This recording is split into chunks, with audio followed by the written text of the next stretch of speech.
Behavioral data include things like triggers and outcomes for behavior. When we're teaching someone to engage new healthy coping skill, it's very helpful for them to know what triggers the unhealthy coping skill. It could be, I had a very stressful day at work and now I want to go home and have a drink. It could be, I had a fight with my partner and now I can't get out of my bed because I'm depressed. All of these things happen in context. Behavioral science can identify patterns in behavior and we get successful results when we can change a pattern in behavior. But you do need data because a problem never occurs out of nowhere. There's always some need underlying a behavior that we want to change.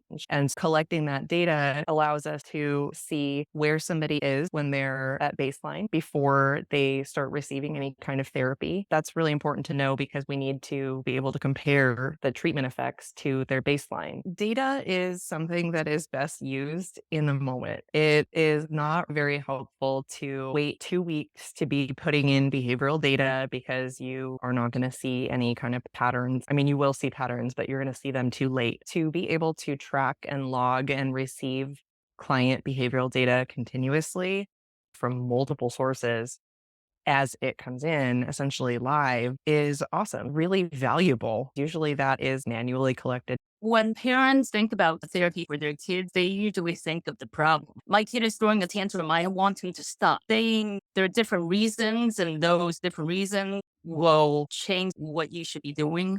Yeah, every person has their own individual needs. Usually the problem has to do with an unmet need being communicated in a way that seemed inappropriate to the rest of the world. A lot of times the way that we get the behavior to stop, it becomes the reason to keep engaging in the behavior. An example would be the kid in a store who's crying for candy. The parent who eventually gives in and buys the candy bar after this kid has been having a tantrum for the last 10 minutes, that kid just learned how to get their parent to buy them a candy bar. It worked. It annoyed mom and dad enough that they just were like, I don't want to deal with this. Here's the candy. But when a parent does something different, like maybe they already brought a snack with them, just removed the need to cry for a candy bar proactively, can we meet the need before they need it? That's a huge part of behavioral therapy. Like in a really good restaurant with a really good server, they come around and they top your water off all the time. They won't even interrupt you to do it. They will come and they will just top off your water. You didn't ever have to ask. And that is one of the things that behavior therapy achieves.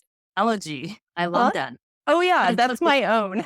Yeah, Um, I think parents really need a lot of help. I can see how real-time coaching would be helpful to parents because when they're stressed in the moment or maybe embarrassed in a store, they usually just jump to instinct. What's the easiest thing to do? right. And a lot of times our instinct is uninformed. Our instinct can be born out of how our own parents treated us when we were growing up.